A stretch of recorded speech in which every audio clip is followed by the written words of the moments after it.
अस्सलाम वालेकुम। मेरी तरफ से आप सबको बहुत बहुत ईद मुबारक। और जहाँ जहाँ हमारा प्रोग्राम देखा जा रहा है तमाम मुसलमानों को पूरी दुनिया में मेरी तरफ से बहुत बहुत और मेट्रो वन न्यूज़ की तरफ से बहुत बहुत ईद मुबारक। उम्मीद है कि आज का दिन, आज की ईद आपकी बहुत अच्छी गुजर रही होगी।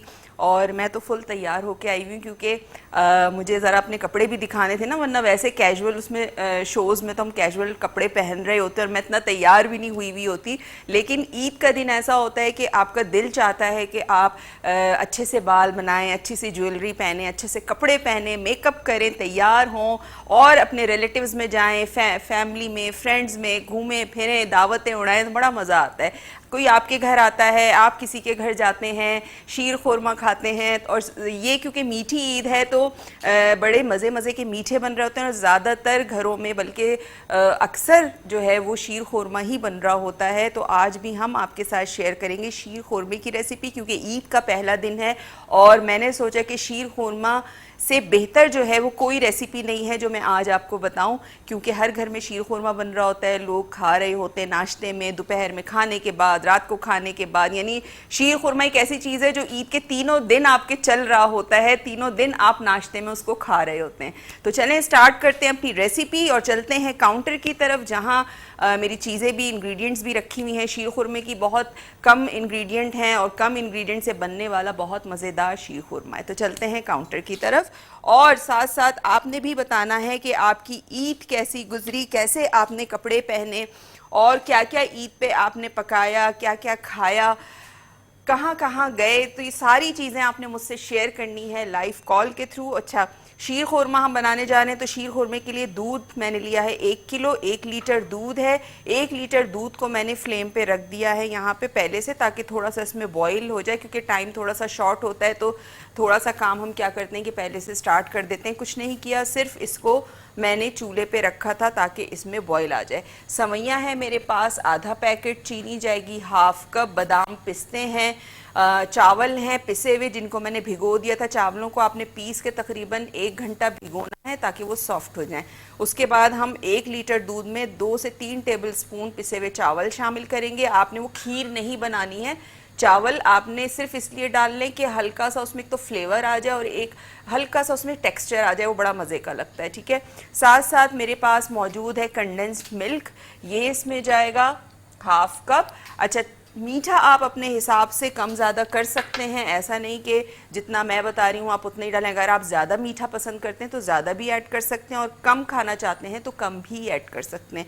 ठीक है, तो यहाँ पे दूध हमारा बॉईल हो रहा है। एक चीज़ मैं निकालनी भूल गई थी, वो है छोटी इलायची। तो छोटी इलायची मैं निकाल लेती हूँ। 2 से 3 आपने छोटी इलायचियाँ शामिल करनी हैं इसमें, और 2 से 3 छोटी इलायचियाँ आपने 1 किलो दूध में शामिल करनी है। इससे ज़्यादा अगर आप बना रहे हैं तो फिर आप उस हिसाब से इसमें छोटी इलायची को शामिल कर सकते हैं। ठीक है, तो मैं इसमें तकरीबन 3 अदद छोटी इलायचियाँ शामिल करूँगी। तोड़ के आपने छोटी इलायची को शामिल करना है इसमें, ताकि इलायची का जो है वो अच्छा सा फ्लेवर भी दूध के अंदर शामिल हो जाए। अच्छा, मैंने पिछले साल आपको जो ईद गुजरी थी उसमें मैंने जो आपको रेसिपी बनानी सिखाई थी शीर खुरमे की, उसमें मैंने क्या किया था कि मैंने सवैयों को बॉईल किया था और उसके बाद मैंने शीर खुरमे में डाला था। अब हम क्या करेंगे, हमने खुरमे को क्या सवैयाँ जो मैं ऐड करूँगी, क्योंकि सवैयाँ भुनी हुई हैं पहले से। अब तो आपको पता है पैकेट्स में भुनी हुई सवैयाँ मिल जाती हैं, आपको इतना भूनने की उसको ज़रूरत नहीं होती। अगर आप बहुत ज़्यादा भूनते हैं तो उसका रंग भी बहुत ज़्यादा डार्क हो जाता है। तो आपने सवैयाँ इसमें शामिल करनी है, शुगर शामिल करनी है, कंडेंस्ड मिल्क शामिल करना है और पिसे हुए चावल मैं 2 से 3 टेबल स्पून शामिल करूँगी उतनी देर तक के चावल इसमें पिसे हुए हैं, भीगे हुए भी हैं, सॉफ्ट भी हैं, लेकिन दूध के साथ अच्छे से वो पक जाएँ। ठीक है, तो वो हम शामिल करेंगे और बादाम पिस्ते शामिल करेंगे ताकि बादाम पिस्तों का भी फ्लेवर आ जाए इसमें। आप इसमें छुआरे भी डाल सकते हैं, बहुत सारे लोगों को छुआरे नहीं पसंद होते हैं, तो वो आपकी मर्ज़ी है कि आप अगर छुआरे नहीं डालना चाहते तो आप छुआरे ना डालें इसमें। ठीक है, तो यहाँ पे दूध हमारा जो है वो बॉइलिंग पॉइंट पर है। बस जैसे ही इसमें उबाल आएगा तो मैं इसमें शामिल कर दूँगी जो चावल हैं मेरे पास पिसे हुए, ये हम इसमें शामिल करेंगे 3 टेबल स्पून। साथ साथ मेरे पास बादाम पिस्ते हैं जिनको मैं चॉप कर लूँगी। ठीक है। और ईद के दिन आप लोग क्या करते हैं सुबह से उठ के? मेरा जो रूटीन है वो ये होता है ईद के दिन के मैं सुबह उठ जाती हूँ 7 साढ़े 7 बजे के करीब, और हमारा बचपन से लेके और अब तक यही रूटीन है, क्योंकि हमने अपनी वालदा को करते हुए देखा और उन्होंने हमसे भी ये चीज़ करवाई कि ईद से पहले बेडशीट्स नहीं आती हैं। तो सुबह जब मैं उठती थी तो मेरी जो अम्मा है वो मुझसे पूरे घर की जो रूम्स की हैं वो बेडशीट्स नहीं बिछवाती थी। तो वो अब तक मैं यही कर रही होती हूँ कि मैं सुबह जब 7 साढ़े 7 पे उठती हूँ तो मैं क्या करती हूँ कि पूरे घर की बेडशीट्स जो हैं वो चेंज करती हूँ। फिर मैं रात में जो है वो पूरियों का, हमारे यहाँ क्योंकि ईद पे पूरी, तरकारी, कबाब, शीर खुरमा ये सारी चीज़ें होती हैं, तो ये लाजमी है बनना। ये हमारा ईद का नाश्ता होता है, चाहे ईद हो चाहे बकरीद हो। बकरीद पे ये होता है कि थोड़ा सा गोश्त की चीज़ होती है, लेकिन जो ईद है उस पे ये चीज़ लाजमी होती है। अच्छा, दूध में मैंने यहाँ पे 3 टेबल स्पून चावल डाल दिए पिसे हुए। ठीक है, इसको आपने पकाना है उतनी देर तक, तकरीबन आपने इसको आधे घंटे तक पकाना है। ठीक है, आधे घंटे तक पकाने के बाद आपने इसमें क्या करना है, बल्कि साथ साथ अभी थोड़ी देर में मैं इसको इसमें सवैयाँ शामिल कर दूंगी, चीनी और कंडेंस मिल्क, तो साथ साथ ये पकते रहेंगे। लेकिन जब ये थोड़ा सा चावल डालने के बाद, पिसे हुए चावल डालने के बाद थोड़ा सा आपने इसको पकाना है, और उसके बाद आपने इसमें सवैयाँ और बाकी तमाम चीज़ें शामिल करनी है। ठीक है, तो मैं आपको बता रही थी कि मैं बेडशीट्स चेंज करती हूँ, फिर पूरियाँ बनाती हूँ, और मेरे जब फादर और भाई और बेटा ये सब नमाज़ पढ़ के आते हैं तो फिर क्या होता है कि वो टेबल पे बैठ जाते हैं और मैं गरम गरम पूरियाँ जो है वो बना के दे रही होती हूँ, और उस वक्त तक मैं कोई तैयार नहीं हुई होती। मैं तैयार होती हूँ तकरीबन 12-1 बजे के करीब। तो ये हमारे यहाँ सिलसिला होता है। फिर दोपहर में ये होता है कि खाने में या तो बिरयानी या पुलाव या कोई इस तरह की चीज़ होती है, और अगर नहीं होती तो फिर मैं अपने ननियाल में जो है वो जाती हूँ। वहाँ पे हम बचपन से हमारा यही है कि हम अपनी ननियाल में जाते हैं, वहाँ खाना होता है दोपहर का, और रात का खाना हम अपने घर खाते हैं। तो ये मेरा रूटीन होता है। आपका क्या रूटीन है ये भी आपने बताना है कि आप लोग ईद पे क्या करते हैं, किस तरह ईद को सेलिब्रेट करते हैं, क्या क्या पकाते हैं, और जो जो रेसिपीज़ मैंने सिखाई हैं आपको वो आपने ट्राई की ईद पे कि नहीं की, ये ज़रूर आपने मुझे कॉल करके बताना है। ठीक है। अच्छा, ईद पे जो है वो कहते हैं कि बच्चों की ईद होती है। वैसे सचमुच बच्चों की ही ईद होती है, क्योंकि सबसे ज़्यादा खुश जो है ना वो इस ईद पे, मीठी ईद पे बच्चे नज़र आ रहे होते हैं, क्योंकि छोटी छोटी बच्चियाँ होती हैं और उनके हाथों में भी जो है ना वो कंधे पे पर्स लटके हुए होते हैं, तो मुझे बड़ी क्यूट लग रही होती है, और वो हर एक के पास जा रही होती हैं ईदी मांगने के लिए, और जब उनको मिल रहे होते हैं तो अपने पर्स में रखती हैं, बल्कि वो अपने पेरेंट्स के पास भी नहीं बच्चे रखवाते कि नहीं ये तो अम्मा अब्बा फिर देंगे नहीं हमें पैसे। तो असल ईद जो है वो बच्चों की होती है। जो बच्चियां हैं वो चूड़ियाँ और कपड़े और पजामे, कुर्ते ये सब पहने हुए इतने प्यारे लग रहे होते हैं, और जब ईदी मिल रही होती है जब तो उनकी खुशी का कोई ठिकाना ही नहीं होता, क्योंकि पूरे साल में उन्होंने इतने सारे पैसे सिर्फ ईद पे ही देखते हैं बच्चे बेचारे। तो उनको बड़ा मज़ा आ रहा होता है कि भाई ईदी मिलेगी इस ईद पे। और हम जैसे जैसे बड़े होते चले जाते हैं तो हम लेने के बजाय हम देना शुरू कर देते हैं फिर, कि हम आगे जो हमारे कज़न्स के बच्चे हैं या अपने बच्चों के बच्चे हैं तो उनको फिर हम दे रहे होते हैं ईदी। तो ये सिलसिला होता है, और ये ज़िंदगी का सिलसिला है जो चलता रहता है नस्ल दर नस्ल। हम इसी तरह से अपने बचपन से हमने देखा, हम तैयार होके और सबसे ईदी मांगते थे, और अब जो है हमारे आगे के बच्चे जो हैं वो हमसे ईदी मांग रहे होते हैं। अच्छा, यहाँ पे मैं बादाम पिस्ते काट रही हूँ। थोड़े से बादाम पिस्ते मैं दूध में ऐड करूँगी और थोड़े से हम ऊपर गार्निशिंग में शामिल करेंगे। ठीक है,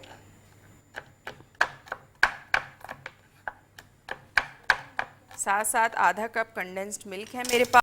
और दूध में बादाम पिस्ते डालने से क्या होता है कि फ्लेवर इसका बड़ा अच्छा हो जाता है। बादाम पिस्तों का के साथ जब इसका फ्लेवर दूध में निकलता है तो बहुत मज़ेदार सा इसका फ्लेवर हो जाता है। ठीक है, तो इसको आपने यहाँ पे अच्छा सा पकाना है। मीडियम टू लो पे आपने इसको कुक करते रहना है। और साथ साथ मैं अब क्या करूँगी, मैं सवैयाँ भी इसमें शामिल कर दूँगी, ताकि सवैयाँ भी थोड़ा सा गलने में टाइम लेती हैं। ठीक है, तो ये आप ने सवैयाँ इसमें शामिल कर दी हैं और साथ साथ हमारे साथ हमें जो हमारे स्पॉन्सर्स हैं उसमें शामिल हैं शफ़क़ कुकिंग ऑयल और मज़ेदार हलीम। जी, मज़ेदार हलीम भी आप ईद पे मंगवा के खा सकते हैं और ईद पे जो भी आपने कुकिंग करनी है वो आपने करनी है शफ़क़ कुकिंग ऑयल में, ठीक है। तो यहाँ पे हमारी जो शीर खुरमा है वो तैयार हो रहा है और सवैयाँ मैंने इसमें शामिल कर दी हैं। आँच मैंने थोड़ी सी तेज़ की है ताकि ये पकना शुरू हो और बाकी के जो बादाम पिस्ते हैं वो भी हम काट रहे हैं। थोड़े से हम इसको गार्निशिंग में डालेंगे, बादाम पिस्ते ज़्यादा हैं और जितना शीर खुरमे में मेवा होता है बादाम पिस्ते होते हैं उतना ही मज़ा आता है और उतने ही मज़े के लगते हैं, ठीक है। तो यहाँ पे थोड़े से बादाम पिस्ते मैं और शामिल कर लेती हूँ। अच्छा, बहुत सारे लोग किशमिश भी डालते हैं, बहुत सारे लोगों को किशमिश नहीं पसंद होती, जैसे मेरे घर में कोई किशमिश नहीं खाता तो मैं बिल्कुल भी किशमिश जो है वो शीर खुरमे में ऐड नहीं करती हूँ, ठीक है। छुआरे बहुत सारे लोग खाते हैं, बहुत सारे लोग नहीं खाते। आप छुआरे डालना चाहें तो बिल्कुल डाल सकते हैं, लेकिन बादाम पिस्ते आपने भरपूर डालने हैं क्योंकि बादाम पिस्तों के बग़ैर जो है वो शीर खुरमा मज़े का नहीं लगता है फिर। अच्छा, बहुत सारे लोग क्या करते हैं वो शीर खुरमे के ऊपर भगार भी देते हैं इलायची का और किशमिश का। देसी घी का भी भगार होता है, जो नॉर्मल आपका बनास्पति घी है उसका भी भगार होता है। तो अगर आप हल्का सा भगार देना चाहें 1-2 टेबल स्पून का तो आप दे सकते हैं, ठीक है। तो उससे थोड़ा सा क्या होता है फ्लेवर जो है वो चेंज हो जाता है। अब देखें सवैयाँ भी इसमें पक रही हैं, बादाम पिस्ते भी मैंने इसमें शामिल कर दिए हैं। साथ साथ जो मेरे पास शुगर है ये मैं इसमें शामिल करूँगी 1/2 कप के बराबर और मैं इसमें शामिल करूँगी जो मेरे पास है कंडेंस्ड मिल्क, ठीक है। इससे जो फ्लेवर है वो बहुत अच्छा हो जाता है शीर खुरमे का। कंडेंस्ड मिल्क आपने इसमें शामिल कर देना है और ये डालने के बाद आपने इसको अच्छा सा मिक्स करना है। देखें मैंने चावल डाले पिसे हुए, लेकिन इसमें कोई खीर की तरह जो है वो गाढ़ापन नहीं आया है, ठीक है। सिर्फ एक टेक्सचर आपका बन जाता है दूध का कि वो बिल्कुल पानी की तरह दूध नहीं होता और गाढ़ा गाढ़ा सा होता है, बड़ा मज़े का लगता है, ठीक है। ये देखें, तो बादाम पिस्ते मैं यहाँ काट लेती हूँ। बाकी तमाम चीज़ें मैंने इसमें डाल दी हैं। 1 किलो दूध था जिसको हमने उबाला और उसमें मैंने क्या शामिल किया, उसमें मैंने शामिल की 3 इलायचियाँ तोड़ के, हरी इलायची, और साथ साथ हमने उसमें शामिल की 3 टेबल स्पून पिसे हुए चावल और साथ साथ जब हमने उसको थोड़ा सा कुक किया तो फिर मैंने उसमें आधा पैकेट सवैयों का शामिल किया है, चीनी शामिल की है, कंडेंस्ड मिल्क शामिल किया है, बादाम पिस्ते शामिल किए हैं और उस तमाम चीज़ों के साथ जो है ये पक रहा है, कुक हो रहा है और बस थोड़ी ही देर में हम इसको डिश आउट करेंगे क्योंकि इसकी कंसिस्टेंसी हो गई है बड़ी अच्छी ज़बरदस्त, ठीक है।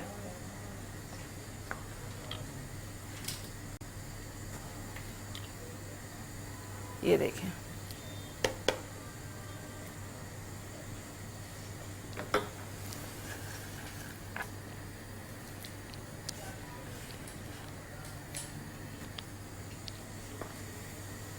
ये देखें, ठीक है। इस तरह से आपने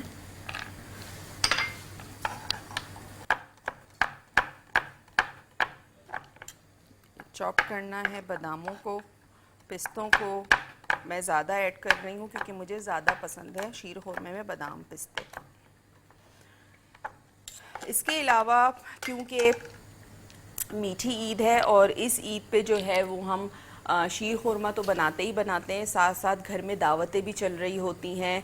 पहले दिन ये होता है कि किसी किसी फैमिली में जो है वो आप किसी के घर जाते हैं या कोई आपके घर आता है, फिर सेकंड डे थर्ड डे जो है वो दावतें हो रही होती हैं, तो उसमें आप मुख्तलिफ़ मीठे बना सकते हैं। जैसे मैंने आपको रमज़ान में एक बड़ा ज़बरदस्त सा मीठा बनाना सिखाया था, वो आप बना के रख सकते हैं।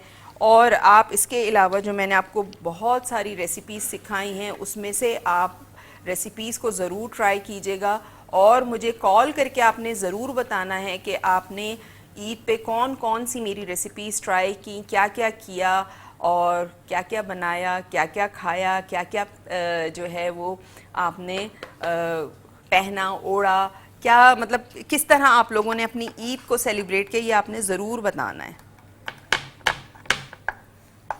अच्छा, जितनी भी मुस्लिम कंट्रीज़ हैं पाकिस्तान में या सऊदी अरब इस तरह, तो ईद जो है वो वहाँ पे पता चल रही होती है, हमारे यहाँ पता चल रही होती है कि ईद है, रौनक होती है और सब जो है गहमा गहमी होती है, बाज़ारों में रश होता है, चांद रात पे इतना रश होता है, सुबह तक पार्लर्स में मेहंदी लग रही होती है, शामियाने लगे हुए होते हैं उसमें मेहंदी लग रही होती है, तो वो बड़ा मज़ा आ रहा होता है देखने में। आप चाहें कुछ ना भी ख़रीदें, कुछ ना भी करें, फिर भी आपका दिल चाहता है कि आप मार्केट का चक्कर ज़रूर लगाएं और वहाँ जाके ज़रूर देखें कि क्या क्या हो रहा है, लोग किस तरह फिर रहे हैं। अगर ना भी ख़रीदें तो आप कुछ खा पी ज़रूर लेते हैं बैठ के, तो वो बड़ा मज़ा आता है, उसका एक अपना मज़ा है।